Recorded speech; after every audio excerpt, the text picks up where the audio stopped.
दोस्तों, आज हम वापस चर्चा करते हैं धर्म और कर्म की। पुरानी कहावत है, आज करे सो काल कर, काल करे सो परसों, धीरे धीरे कर्म कर, जीना है कई बरसों। साथ में एक कहावत और भी है, उसमें कहा गया है, काल करे सो आज कर, आज करे सो अब,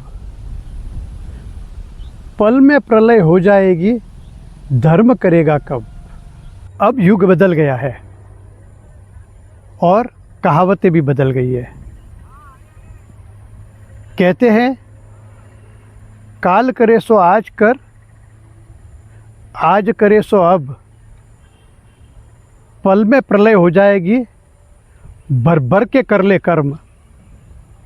और आज करे सो काल कर, काल करे सो परसों, धीरे धीरे धर्म कर, जीना है कई बरसों। दोस्तों, ये संस्कार के अभाव में युग बदलता है। युग अपने आप नहीं बदलता है। जिस संस्कार की प्रचलना होती है, उसी आधार पे परिवर्तन संसार में आता है। हमारे पास वक्त का कोई प्रमाण नहीं है कि कितने साल हम जिएंगे। इसलिए पहले कहा गया था कि काल करे सो आज कर, आज करे सो अब, पल में प्रलय हो जाएगी, धर्म करेगा कब।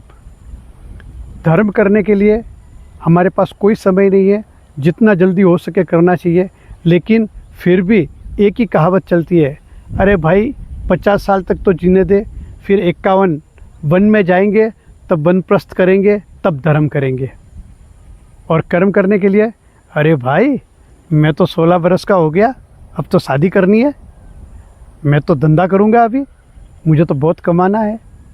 तो इतनी कम उम्र में कर्म करने का ख्याल आता है और इतनी बड़ी उम्र के बाद धर्म करने का ख्याल आता है। जब इस संस्कार का भेद मिटाने की कोशिश अगर करते हैं हम कि भाई कर्म के साथ साथ ही धर्म करो।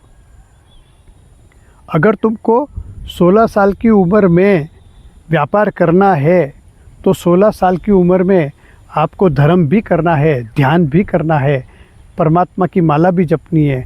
लेकिन नहीं, हम तो संकट आएगा ना हमारे ऊपर, तो 10 साल की उम्र में ही हनुमान चालीसा याद कर लेंगे, 10 साल की उम्र में हम गीता पाठ कर लेंगे, 10 साल की उम्र में हम कुरान और बाइबल भी पढ़ लेंगे।